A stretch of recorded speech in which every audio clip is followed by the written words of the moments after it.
हाय बच्चों, आज मैं आपको पढ़ाने चल रही हूँ शिक्षा और मनोविज्ञान में संबंध। आज बहुत दिन बाद मैं वीडियो डालने चल रही हूँ। वेरी इम्पॉर्टेंट आपका क्वेश्चन है कि शिक्षा और मनोविज्ञान में क्या संबंध है।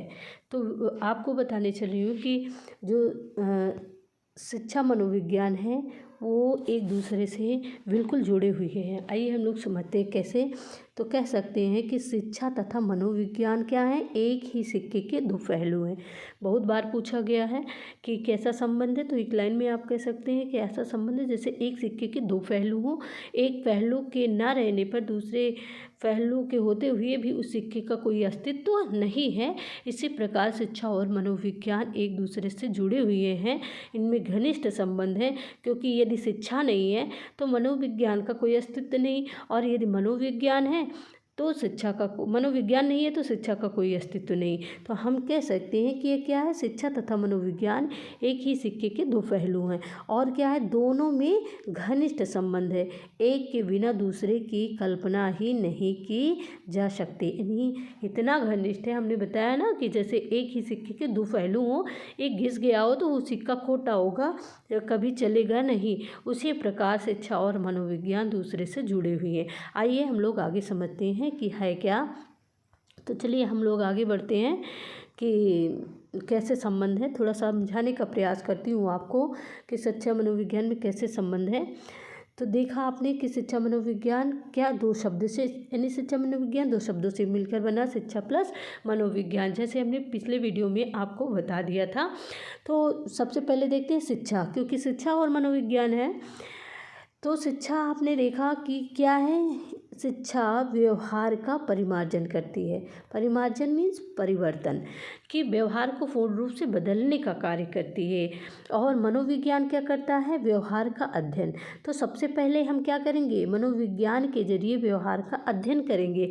और यदि अध्ययन कर लिया है, आवश्यकता है कि कोई बालक है, क्योंकि हम लोग क्या कर रहे हैं, बालक की रुचियों को जानने का प्रयास कर रहे हैं, व्यक्तिगत विभिन्नताओं को जानने का प्रयास कर रहे हैं, और उसके अनुसार उसके सामर्थ्य, कैपेसिटी, योग्य क्षमता को सब चीज़ जान कर क्या करते हैं, उसके व्यवहार को बदलने का प्रयास शिक्षा के माध्यम से करते हैं। यानी मनोविज्ञान व्यवहार का अध्ययन करता है और शिक्षा क्या करती है, उस व्यवहार का, मनोविज्ञान के द्वारा जो व्यवहार का अध्ययन किया गया उसको बदलने का कार्य करती है, यानी व्यवहार का परिमार्जन। तो इस प्रकार हम कह सकते हैं कि शिक्षा मनोविज्ञान क्या है। तो एक लाइन में आप कह सकते हैं कि शिक्षा शैक्षिक परिस्थितियों में व्यवहार के परिमार्जन के लिए व्यवहार का अध्ययन ही क्या है, शिक्षा मनोविज्ञान है। तो आपने देखा शिक्षा और मनोविज्ञान की, शिक्षा क्या है, मनोविज्ञान पहले सबसे पहले व्यवहार का अध्ययन कर लेती है, फिर शिक्षा क्या करती है, उस अध्ययन किए हुए व्यवहार को परिवर्तित कर देती है। तो हम एक ही लाइन में कह सकते हैं कि शिक्षा मनोविज्ञान वह है जो शैक्षिक परिस्थितियों में व्यवहार के परिमार्जन के लिए व्यवहार का अध्ययन करती है। आइए हम लोग आगे बढ़ते हैं, आगे चलते हैं, देखते हैं कि जो आपका है, आगे आप देखिए, कहा गया ना कि शिक्षा मनोविज्ञान क्या है, एक ही सिक्के के दो पहलू हैं, मतलब एक दूसरे से जुड़े हुए हैं। तो आइए देखते हैं कैसे जुड़े हुए हैं। अनेक बिंदुओं द्वारा, यहाँ लिख सकते हैं कि शिक्षा मनोविज्ञान अनेक बिंदुओं द्वारा या अनेक प्रकार से क्या है, एक दूसरे से जुड़े हुए हैं, यानी एक दूसरे से संबंधित हैं, एक दूसरे से घनिष्ठता है। आइए एक एक पॉइंट को हम लोग देखते हैं। सबसे पहले चलते हैं, फर्स्ट पॉइंट आपका है, यहाँ पे आइएगा आप, क्या है कि पहला आपका जो वेरी इंपॉर्टेंट टॉपिक है, मनोविज्ञान तथा शिक्षा के उद्देश्य। यानी मनोविज्ञान और शिक्षा का उद्देश्य लगभग एक ही होता है। जैसे मनोविज्ञान क्या है, बालक की रुचियों, क्षमताओं, योग्यताओं, आर्थिक परिस्थितियों, सामाजिक परिस्थितियों, बहुत सारी चीज़ों को जानने का प्रयास करता है। लेकिन मनोविज्ञान का कार्य होता है उसे जानने का प्रयास करना, यानी बालक के व्यवहार का अध्ययन करना, मानव के व्यवहार का अध्ययन करना। लेकिन अध्ययन करने के बाद जो उसमें परिवर्तन लाया जाता है, उसके बालक का जो सर्वांगीण विकास का एक लक्ष्य है, वो शिक्षा के माध्यम से ही पूरा होता है। तो दोनों, यदि शिक्षा क्या करती है, परिमार्जन करने का कार्य, बदलने का कार्य करती है, तो उस कार्य के लिए शिक्षा शिक्षा को मनोविज्ञान का सहयोग लेना होता है। मनोविज्ञान के द्वारा ही बालक के जो व्यक्तिगत विभिन्नता है उसका पता लगाया जा सकता है। तो आइए दूसरे टॉपिक पे हम चलते हैं। दूसरा आपका टॉपिक है, दूसरे टॉपिक पे पहुंच गए हैं हम लोग। दूसरा टॉपिक आपका है कि मनोविज्ञान तथा अनुसंधान।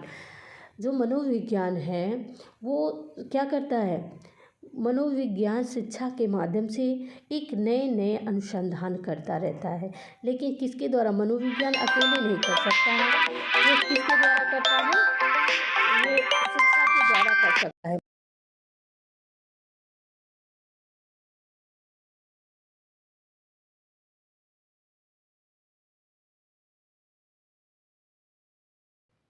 आइए हम लोग आगे बढ़ते हैं।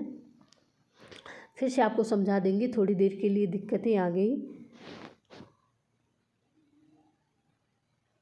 आगे बढ़ रहे हैं बच्चा।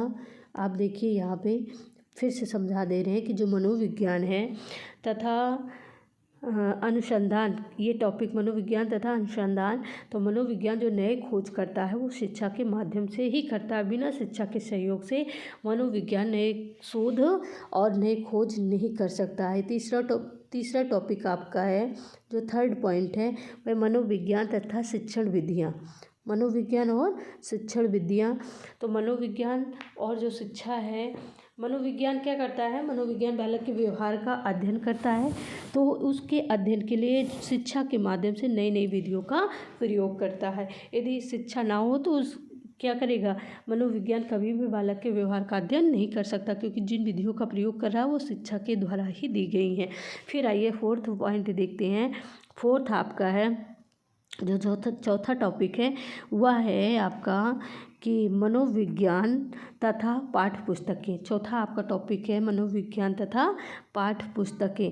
अब मनोविज्ञान क्या करता है, मनोविज्ञान शिक्षा के द्वारा उन पुस्तकों का चुनाव करता है क्योंकि जिस पुस्तक की आवश्यकता बच्चे को हो। क्योंकि मनोविज्ञान क्या किया, व्यवहार का अध्ययन किया, उसकी रुचियों को जानने का प्रयास किया, और जब सब जान लिया तो शिक्षा के माध्यम से उन पाठ्य पुस्तकों की व्यवस्था करता है। फिर आइए अगले पॉइंट पे हम चलते हैं। अगला पॉइंट है आपका मनोविज्ञान तथा पाठ्यक्रम। मनोविज्ञान और पाठ्यक्रम। मनोविज्ञान का यही कार्य है कि पता लगाना कि बालक को कैसे पाठ्यक्रम की आवश्यकता है, या कितने स्तर के बालकों के लिए कौन सा पाठ्यक्रम रखा जाए, या फिर ऐसे कह सकते हैं कि कितनी उम्र में किस स्तर के पाठ्यक्रम को लागू किया जाए, यह मनोविज्ञान सिखाता है। और जो पाठ्यक्रम लागू किया जाता है वो कैसे, वो शिक्षा के माध्यम से लागू किया जाता है। फिर आइए अगले पॉइंट पे हम चलते हैं।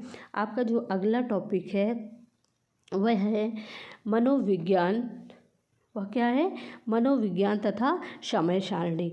मनोविज्ञान बालक की कमजोरियों का पता लगाता है, बालक की रुचियों का पता लगाता है, बालक के व्यवहार का पता लगाता है, और उसके बाद शिक्षा क्या करती है, उस शिक्षा के माध्यम से उनके लिए एक अलग से समय सारणी तैयार की जाती है। शिक्षा के माध्यम से क्या किया जाता है, एक अलग समय सारणी उन बच्चों के लिए तैयार किया जाता है। जैसे प्रतिभाशाली बालक हैं, तो प्रतिभाशाली बालक हैं ये हमें मनोविज्ञान से पता चलता है। कमज़ोर बालक हैं ये हमें मनोविज्ञान से पता चलता है। सामान्य बुद्धि के हैं ये हमें मनोविज्ञान से पता चलता है। लेकिन उनके लिए कैसे समय सारणी तैयार किया जाए, ये शिक्षा के द्वारा ही संभव होता है। इस प्रकार मनोविज्ञान तथा समय सारणी के द्वारा भी मनोविज्ञान और शिक्षा एक दूसरे से घनिष्ठ रूप से जुड़े हुए हैं। आइए अगले पॉइंट पे हम चलते हैं। अगला पॉइंट आपका है मनोविज्ञान तथा अनुशासन। मनोविज्ञान तथा अनुशासन। मनोविज्ञान अध्ययन करता है कि ये बालक कैसा है, ये बालक थोड़ा बिगड़ा हुआ है, मीन्स इसके लिए क्या है, हमें आवश्यकता है कि इसे अनुशासन में रखा जाए। लेकिन किस प्रकार का अनुशासन किया जाए, क्योंकि बच्चे छोटे हैं, उन पर ज़्यादा प्रेशर डाल के हम अनुशासन नहीं कर सकते हैं। स्व अनुशासित हों या उनके अंदर स्व अनुशासन की भावना पैदा की जाए, जिससे क्या हो, हमें कहना ना पड़े, बच्चे अब स्वयं अनुशासित हो जाएं। तो इसके लिए क्या करना है, मनोविज्ञान शिक्षा की सहायता लेता है, और ये इसलिए शिक्षा मनोविज्ञान एक दूसरे से घनिष्ठ रूप से जुड़े हुए हैं। आइए अगले पॉइंट पे चलते हैं। जो अगला पॉइंट है आपका है मनोविज्ञान तथा अध्यापक। क्या है, मनोविज्ञान तथा अध्यापक। अब यहाँ देखिए आप, मनोविज्ञान और अध्यापक एक दूसरे से घनिष्ठ रूप से जुड़े हुए हैं। कैसे? जैसे मनोविज्ञान है, मनोविज्ञान बालक के व्यवहार का अध्ययन करता है, लेकिन उन्हें व्यवहारों का जब अध्ययन कर लिया तो उसे पता चल गया कि इस बालक को हमें किस प्रकार के अध्यापक क्या करना चाहिए, उपलब्ध करवाना चाहिए, ताकि उसकी रुचियों के अनुसार पता चली उसकी रुचि किस में है। किसी पाठ से आगामी क्रियाओं से, मीन्स खेल कूद में ज़्यादा है, बच्चा किस में रुचि ले रहा है, खेल कूद में रुचि ले रहा है। लेकिन जो अध्यापक है वो मैथ के मिल गए, साइंस के मिल गए हैं, पता चल रहा है कि वो तो बिल्कुल नीरस है, वो बच्चे पर क्या है, थोपने का प्रयास कर रहे हैं, जबकि उसकी कैपेसिटी, उसकी क्षमता नहीं है, वो एडॉप्ट नहीं कर सकता है। क्या हुआ, आप बच्चा परेशान है क्योंकि उसकी रुचि के अनुसार टीचर नहीं मिल पा रहे हैं, और टीचर भी परेशान है कि बच्चा हमारे विषय में इंटरेस्ट नहीं ले रहा है। तो दोनों की प्रॉब्लम है। तो इसलिए मनोविज्ञान क्या करता है, उसके व्यवहार का, उसकी रुचियों का, उसकी व्यक्तिगत क्षमताओं का, व्यक्तिगत विभिन्नताओं का अध्ययन करता है, और उसी के अनुसार क्या करता है, शिक्षा के माध्यम से अध्यापक क्या उपलब्ध कराता है। तो ये आपका रहा पॉइंट, शिक्षा मनोविज्ञान एक दूसरे से संबंध है और इन बिंदुओं से संबंधित हैं। आइए आगे हम देखते हैं कि आगे क्या है। तो आगे आपका एक देते हैं, बीच में आपका छोड़ दिया था शिक्षा मनोविज्ञान की परिभाषा। पिछले वीडियो में आपने पढ़ा था कि शिक्षा मनोविज्ञान एक दूसरे से घनिष्ठ रूप से जुड़े हुए हैं, और आपने देखा शिक्षा की अलग परिभाषा हमने दिया, शिक्षा का अर्थ बताया और फिर मनोविज्ञान का अर्थ बताया। लेकिन इसमें क्या है, शिक्षा मनोविज्ञान का अर्थ है एक साथ, जो कि आपसे पूछा जा सकता है। तो आइए हम उनकी एक दो परिभाषाएं भी लिख लिए हैं आपको पढ़ाने के लिए। तो आइए देखते हैं कौन कौन सी परिभाषा वेरी इंपॉर्टेंट है, कभी कभी पूछ लेते हैं। तो देखिए, शिक्षा मनोविज्ञान की परिभाषा किसके, ब्राउन के अनुसार। किसके अनुसार, ब्राउन के शब्दों में। आइए ब्राउन क्या कहे हैं इसको हम लोग देखते हैं। शिक्षा वह प्रक्रिया है जिसके द्वारा व्यक्ति के व्यवहार में परिवर्तन किया जाता है। यानी ब्राउन ने कहा कि शिक्षा क्या है, वह प्रक्रिया है जिसके द्वारा व्यक्ति के व्यवहार का क्या किया जाता है, व्यक्ति के व्यवहार में परिवर्तन किया जाता है। अब दूसरी परिभाषा किसकी है, पिल्सबरी। किसके अनुसार, पिल्सबरी के अनुसार इन्होंने कहा कि मनोविज्ञान मानव व्यवहार का विज्ञान है। मनोविज्ञान क्या है, व्यवहार का विज्ञान है। तो बच्चों इतना इस वीडियो में बता रहे हैं, आगे हम आपको फिर पढ़ाएंगे। तो इसके लिए धन्यवाद।